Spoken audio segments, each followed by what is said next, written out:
출애굽기 12장 1절에서 11절까지입니다. 우리 한 목소리로 같이 크게 읽도록 하겠습니다. 시작. 여호와께서 애굽 땅에서 모세와 아론에게 일러 말씀하시되 이 달을 너희에게 달의 시작 곧 해의 첫 달이 되게 하고 너희는 이스라엘 온 회중에게 말하여 이르라.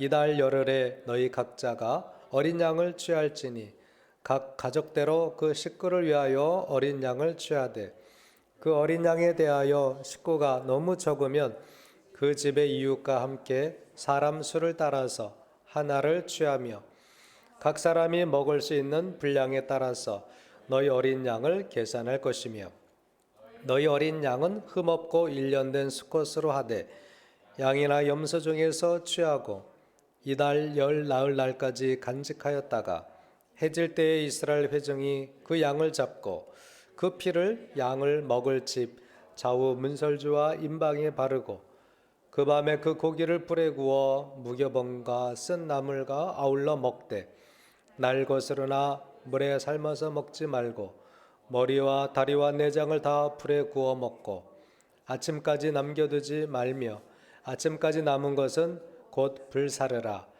너희는 그것을 이렇게 먹을지니 허리에 띠를 띠고 발에 신을 신고 손에 지팡이를 잡고 급히 먹으라. 이것이 여호와의 유월절이니라. 아멘. 여러분, 2023년이 시작이 되었습니다. 올해는 개묘년이라고 하죠. 검은 토끼띠의 해다 이렇게 이야기하는데 우리 그것이 중요한 것이 아니라 예수님 안에서 사는 것이 더 중요한 것임을 믿으시기 바랍니다. 자, 시작. 오늘 딱 어울리는 말이죠. 우리 시작하는 첫날이에요. 자, 시작이라는 의미가 뭘까요? 자, 시작하자. 시작이야. 오늘 시작하는 날이야. 우리 이렇게 시작이라는 말 많이 쓰죠. 그 의미, 사전적인 의미를 찾아보니까 어떤 일이나 행동의 처음 단계를 이루거나 그렇게 함이라는 뜻이 시작입니다. 시작이라는 말 모르는 사람은 없을 겁니다. 그런데 사전적인 의미는 어떤 일이나 행동의 처음 단계, 그것을 이루는 것, 이것을 시작이라고 말하는 것입니다. 야곱과 그의 가족 70명은 애굽으로 이주하여 살았습니다. 가나안 땅에 심한 가뭄이 들었어요. 애굽 땅에도 마찬가지죠. 그래서 야곱과 그의 식솔들 70명은 요셉이 있는 그 애굽 땅, 고센 땅으로 가서 살게 되었던 것입니다. 그로부터 430년이 지났어요. 아주 오랜 세월이 지난 것이죠.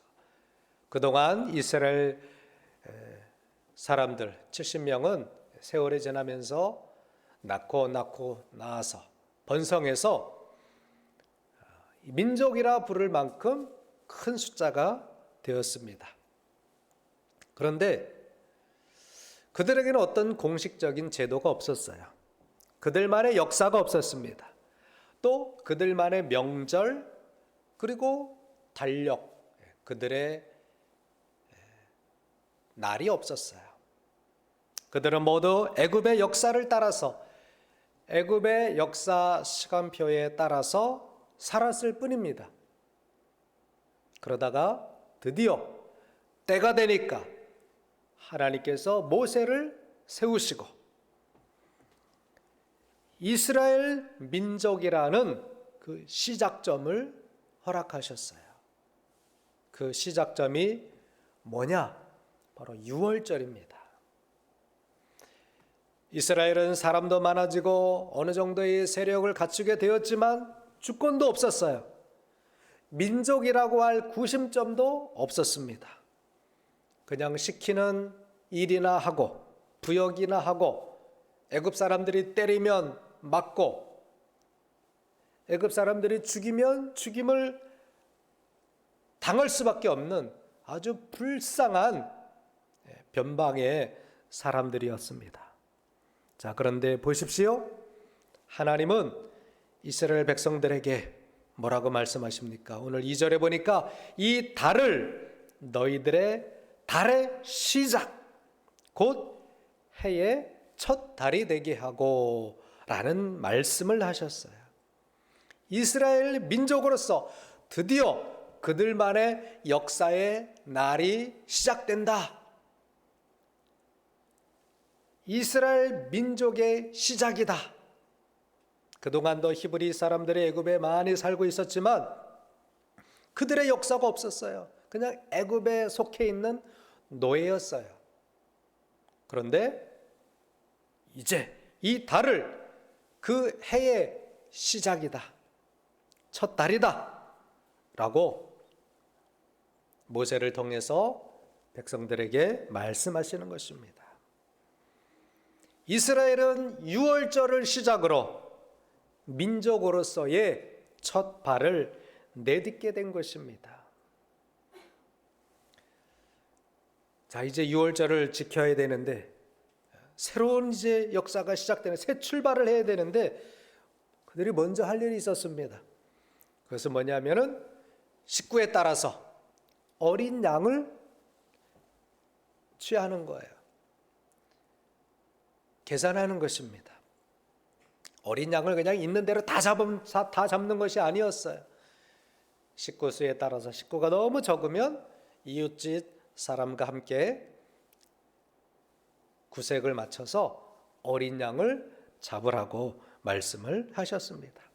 분량에 따라서 4절에 보니까 각 사람이 먹을 수 있는 분량에 따라서 너희 어린 양을 계산할 것이며 라고 말씀하고 있습니다.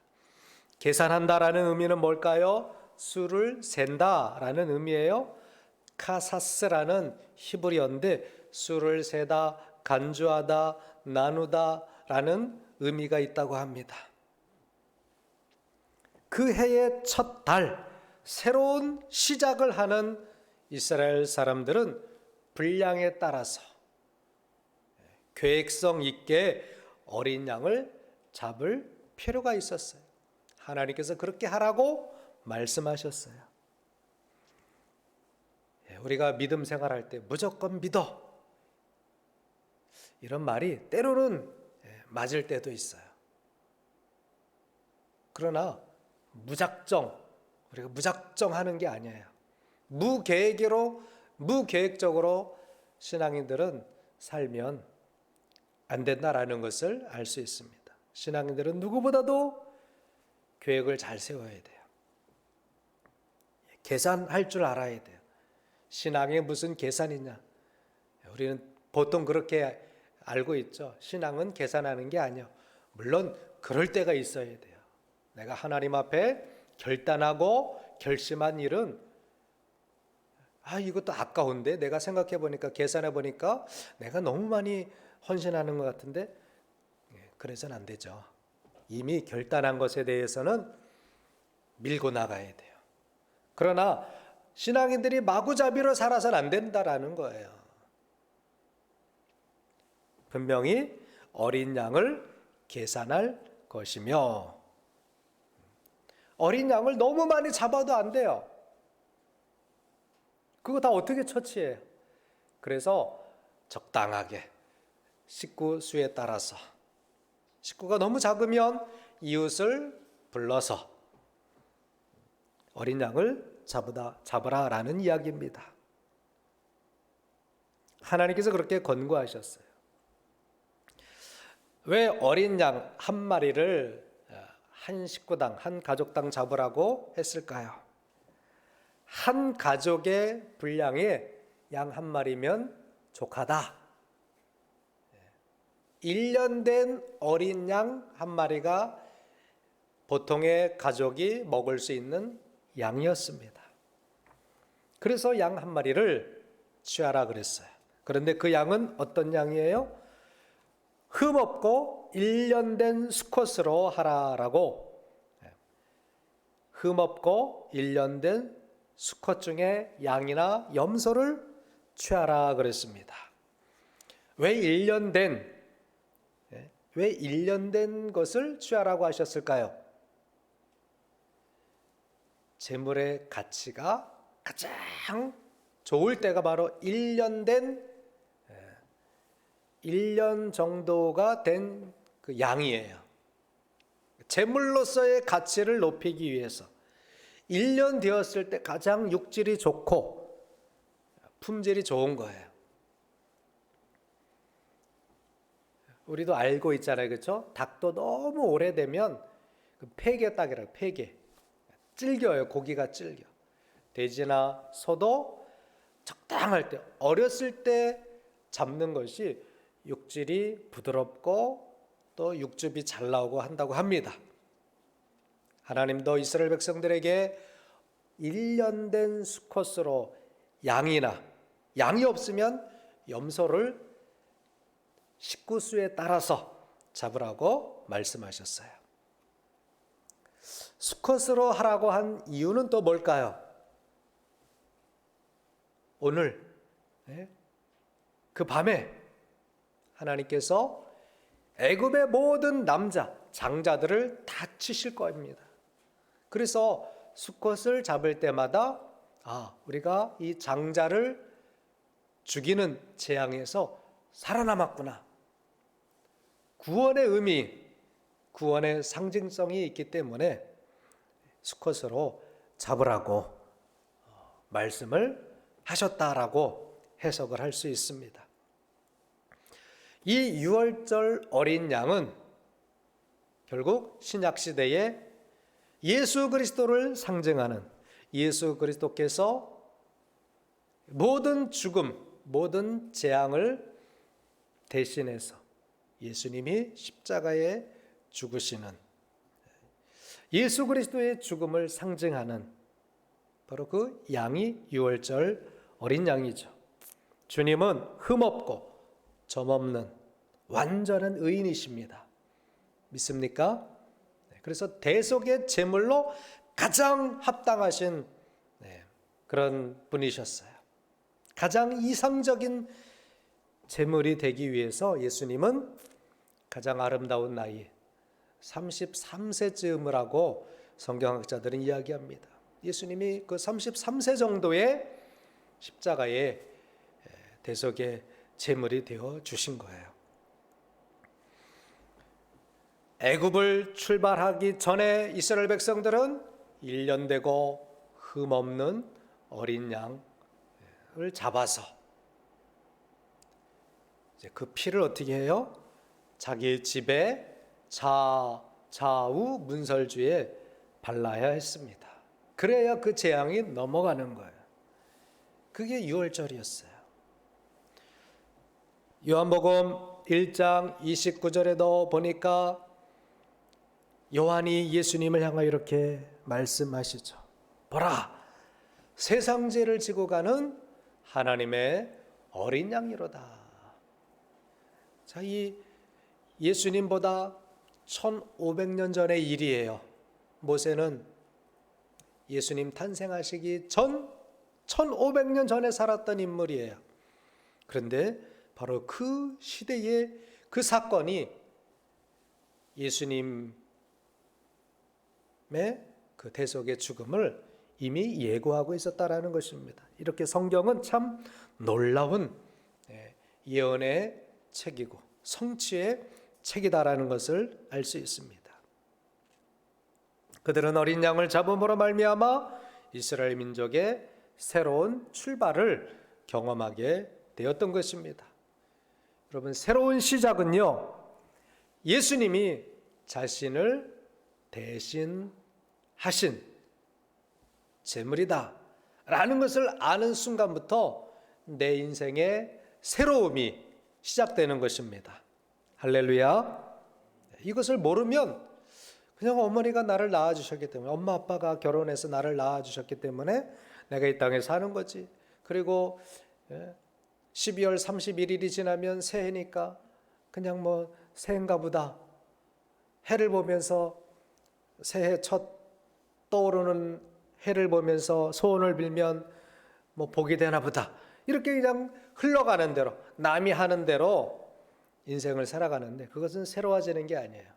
정말 인생이 새로워지려면 예수님이 나를 대신해서 십자가에 피 흘려주신 구주이시다라는 것을 내가 마음으로 믿고 입으로 시인할 때에 나의 새로운 인생이 그때부터 출발되는 것임을 믿으시기 바랍니다. 이스라엘 백성들은 1년 된 어린 양의, 수컷의 어린 양을 잡고 피를 바름으로써 이제 그들은 새로운 출발, 애굽을 출발해서 새로운 이스라엘의 역사를 향해서 출발하게 되었던 것입니다. 히브리서 11장 28절에도 보니까 믿음으로 유월절과 피 뿌리는 예식을 정하였으니 이는 장자를 멸하는 자로 그들을 건드리지 않게 하려 한 것이며, 자, 유월절의 그 어린 양의 피가 무엇과 관련이 돼요? 생명과 관련이 되는 거예요. 내 생명과 직결되는 거예요. 그 유월절에 피 뿌리는 예식을 행하지 않고서는 이스라엘 백성들이 살 수가 없었어요. 새로운 출발을 할 수가 없었던 것입니다. 그러므로 저와 여러분들이 새해를 맞이하면서 2023년을 시작하는 이 시간에 어린 양의 피가 없으면 안 돼요. 저와 여러분의 마음속에 예수님이 대신 흘려주신 피가 믿음으로 흘러야 돼요. 할렐루야. 그러면 내 인생이 새로워진 거예요. 새로운 인생을 살아가는 거예요. 그러한 결단과 은혜가 있기를 예수님의 이름으로 축복합니다.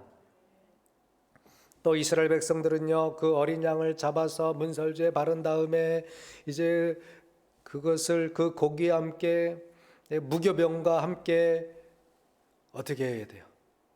급하게 먹어야 돼요. 불에 구워서 먹는 거예요. 아침까지 남겨두지도 말아야 돼요. 남는 것은 다 불사르고 11절에 보니까 너희는 그것을 이렇게 먹을지니 허리에 띠를 띠고 발에 신을 신고 손에 지팡이를 잡고 급히 먹으라. 급히 먹으라 그랬어요. 급히 먹는다는 것은 무엇입니까? 어딘가 빨리 이제 가야 되는 거예요. 출발해야 되는 거예요. 급하지 않으면 뭐 빨리 먹을 필요가 없는 거잖아요. 이스라엘 백성들이 어린 양을 잡고 피를 바르고 그것을 그 고기를 구워서 무교병과 함께 급하게 먹고 출발을 하는 것을 의미합니다. 더 이상 그 자리에 머물러 있을 필요가 없었던 거예요. 애굽에 더 이상 살 수가 없었던 것입니다. 머물 수가 없는 거예요. 급히 나가야 되는 거예요. 그들은 새로운 땅을 향하여 새로운 역사를 향하여 급히 먹고 나아가야 했던 것입니다. 저와 여러분들이 새로운 인생을 살아가기를 원하신다면 그냥 옛 습관에 머물러 있어서는 안 돼요. 옛 사람으로, 예수 믿기 전의 사람으로 그냥 안착해서는 안 됩니다. 새로운 인생이 되기를 원하십니까? 새로운 삶을 향하여 나아가기를 원하십니까? 급히 내가 이 자리를 떠나야 되겠다, 이런 마음을 먹어야 되는 거예요. 사람은요, 항상 그 자리에 머무르려고 하는 안착, 정착의 욕구가 있습니다. 안정의 욕구가 있는 거예요. 물론 내가 새로운 것을 하려면 두려움도 생기고 이것도 힘써야 되고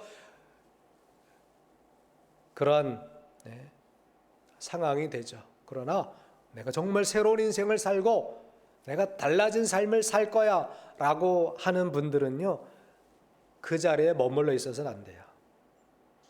특히 죄악의 자리에 머물러 있어서는 안 됩니다.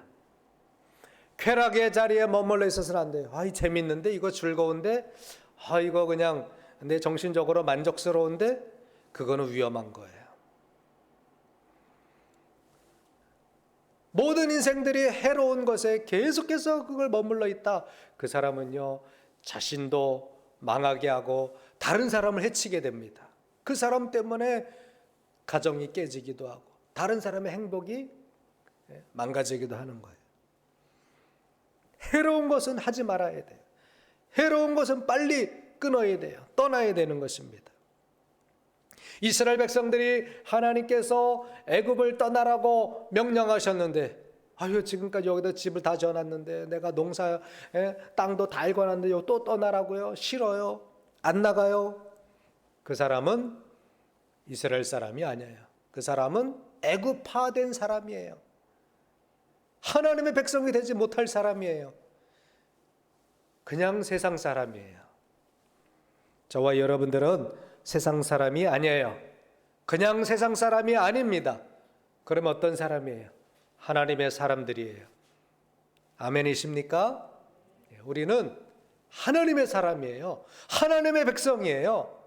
그렇기 때문에 그냥 세상 사람들이 살아가는 습관대로, 그 욕망대로, 세상 사람들이 하는 대로 그냥 거기에 묻어서 살면 안 되는 거예요. 그냥 애굽 사람이 되면 안 되는 거예요. 지금 하나님은 애굽에 있던 이스라엘 사람들을 떠나라, 너희는 나의 백성이다 라는 것입니다. 그래서 급히 떠나라고 말씀하시는 것입니다. 새로운 시작을 하려 하십니까? 그러면 지금 있는 자리를 떠나야 됩니다. 정신적인 안주에 머물러 있어서는 발전이 없습니다. 지금까지의 관습, 지금까지의 습관, 지금까지의 버릇, 그것을 떠나지 않으면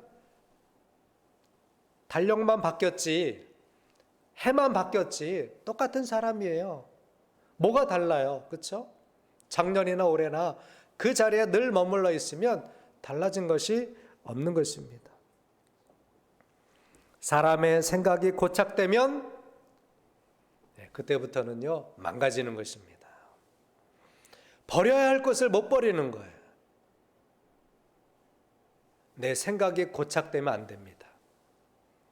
누가 봐도 저 버릇은, 저 습관은 빨리 버려야 되는데 그냥 고착된 상태로 살아가게 되면 아무리 해가 많이 바뀌어도 늘 똑같은 사람이 된 거예요. 불행한 사람이 되는 거예요. 남도 힘들게 하는 사람이 되는 것입니다. 여러분, 2022년의 모든 습관, 버릇, 또 관습을, 좋지 않은 그런 것들이 나에게 있다면 그것을 속히 버리고 새로운 출발을 하시기를 예수님의 이름으로 축복합니다. 여호와 하나님은 어린 양을 잡아서 무교병과 함께 먹으라고 하셨는데 너희는 먹을 때 그것을 급히 먹으라 그랬어요. 그게 뭐라고요? 이것이 유월절이다 그랬어요. 그것이 유월절을 지키는 새로운 출발을 하는 이스라엘 백성들이 해야 될 일이었습니다. 2023년을 새롭게 시작하려는 저와 여러분, 현재의 관습, 습관, 버릇, 정신적인 그 집착, 안일함, 나태함, 게으름에서 떠나시기를 예수님의 이름으로 부탁을 드립니다. 너희는 그것을 이렇게 먹을지니라 허리에 띠를 띠고 발에 신을 신고 손에 지팡이를 잡고 급히 먹으라 그랬습니다. 새로운 역사를 향해 떠나야 할 사람이 철포동 앉아서 그냥 여기가 좋사오니, 그냥 이대로가 좋아, 그냥 게으르게 사는 게 좋아, 그냥 내 마음대로 사는 게 좋아, 그런 사람은요 전혀 새로운 인생을 살아갈 수가 없는 거예요. 오늘 본문 11절의 말씀처럼 신약에서도 에베소서 6장 13절에서 17절의 말씀처럼 성균아, 성경을 넘겨야 된다. 에베소서 6장 13절 17절이에요. 자, 이와 같은 말씀이 신약 성경에도 있어요. 우리 같이 한번 읽어보도록 하겠습니다. 에베소서 6장 13절에서 17절. 아까 전 마지막 말씀 우리 다 같이 한번 읽어보시겠습니다. 자, 13절부터 17절 시작. 그러므로 하나님의 전신갑주를 취하라. 이는 악한 날에 너희가 능히 대적하고 모든 일을 행한 후에 서기 위함이라. 그런즉 서서 진리로 너희 허리띠를 띠고 의의 호심경을 붙이고 평안의 복음이 준비한 것으로 신을 신고 모든 것 위에 믿음의 방패를 가지고 이로써 능히 악한 자의 모든 불나사를 소멸하고 구원의 투구와 성령의 검 곧 하나님의 말씀을 가지라. 아멘. 새로운 출발을 하려고 했던 이스라엘 백성들은 허리에 띠를 띠고 발에 신을 신고 손에 지팡이를 짚고 급히 그 유월절 음식을 먹고 출발을 해야 했던 것입니다. 저와 여러분들이 예수님 안에서 새로워지기를 원한다면 우리도 진리의 허리띠를 띄어야 돼요. 의의 오심경을 붙이고 평안의 복음에 준비한 신으로 신고 믿음의 방패를 가지고 구원의 투구와 성령의 검을 가지고 새로운 출발을 할 때 우리가 하나님의 사람이 되는 것입니다. 할렐루야. 어린 양의 피를 좌우 문설주에 바르라 그랬어요. 우리가 이걸 똑같이 할 수는 없잖아요. 그렇죠? 어린 양 잡는 것도 못할걸요? 그럼 어떻게 해야 되느냐? 어떻게 해석을 해야 되느냐? 가만히 생각해 봤더니 우리 사람의 판단력, 사람의 사고력, 사람의 행동은 어디에서 나와요? 이 뇌에서 나와요. 뇌. 이 뇌에는요 좌우뇌가 있어요. 그렇죠? 우뇌는 감성적이고 좌뇌는 이성적이고 계산하고 판단하는 능력이 있대요. 제가 연구한 것은 아니라 뇌과학자들이 이야기하는 거예요. 아, 그렇구나. 우리가 피를 정말 우리 집에 이렇게 좌우 문설주에 바르면 온 가족이 난리 날 거예요. 지금 무슨 짓 미쳤다고 할 거예요. 그렇죠? 피를 내가 만지기도 어렵고 갖다 바르기도 힘들 거예요. 또 그러면 가족들이 다 난리 나서 막 119 부를 거예요. 그렇죠? 이상해졌다고. 그럼 어떻게 해야 돼요? 나의 뇌에 좌우뇌에 믿음으로 예수 그리스도의 피를 믿음으로 발라야 돼요. 그렇죠? 내 감성, 이성적인 판단 이것이 다 예수의 보혈로 정결해지게 되면 우리의 모든 행동과 판단, 우리의 모든 사고력과 결정력이 어떻게 돼요? 하나님이 기뻐하시는 인격과 삶으로 변화될 줄 믿습니다. 그러므로 우리는 기도할 때 날마다 주님 나의 좌뇌, 우뇌 예수님이 깨끗하게 해주시고 예수의 보혈로 발라주시고 내가 옳은 거룩한 감성, 올바른 판단력을 해서 나의 모든 언행이 나의 모든 삶의 모습이 하나님 보시기 합당한 모습이 되게 해달라고 그렇게 기도해야 되겠죠. 할렐루야. 이것이 우리 사람의 좌우뇌가 사람의 모든 행동과 감성을 결정하는 것입니다.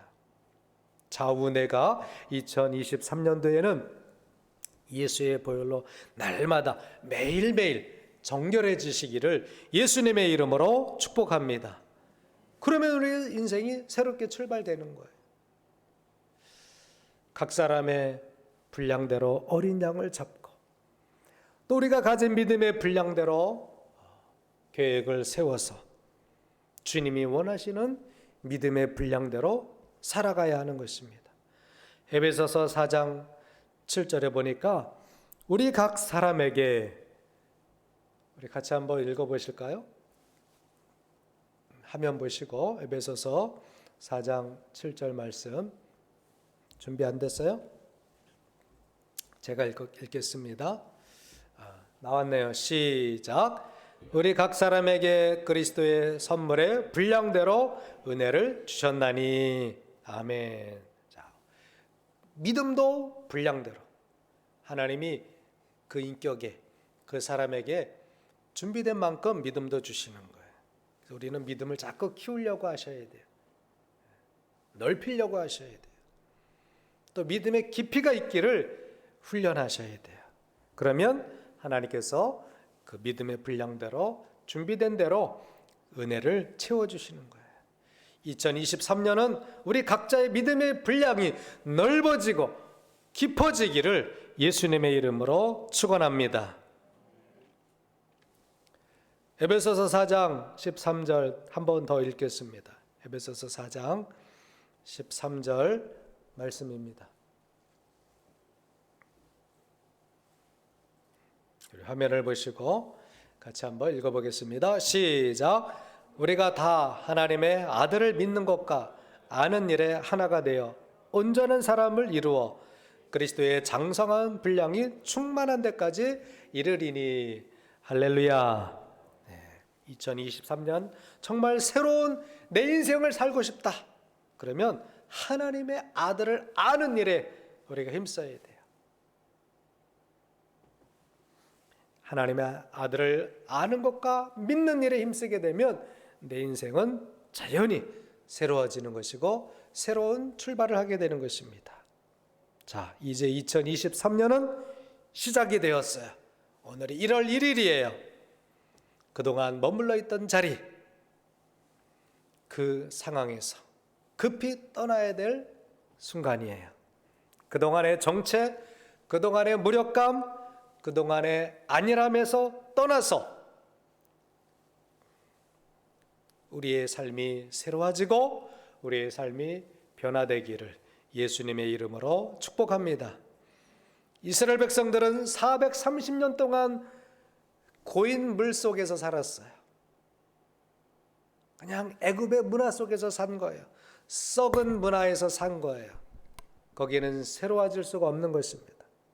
그래서 하나님은 모세를 통해서 새로운 날을 말씀하셨고 이 달을 해의 첫 달이 되게 하라고 명령하셨습니다. 그 신호탄이 바로 6월절이에요. 1년 된 수컷으로 어린 양을 잡고 피를 좌우 문설주에 바름으로 장자의 죽음에서 멸망에서 구원받고 무교병과 함께 급히 음식을 먹고 떠남으로 말미암아 그들은 이스라엘의 새로운 역사를 시작하는 주인공들이 되었습니다. 저와 여러분도 우리 모두도 2023년이 내 인생의 첫 해처럼 새로워지는 그런 시작의 달이 되시기를. 그래서 정말 우리가 모든 재앙을 다 이기고 예수님 안에서 더 성숙하고 성장하는 참으로 형통하고 복된 새로운 역사가 2023년에 저와 여러분의 삶 속에 일어나기를 주님의 이름으로 축복합니다. 기도하시겠습니다.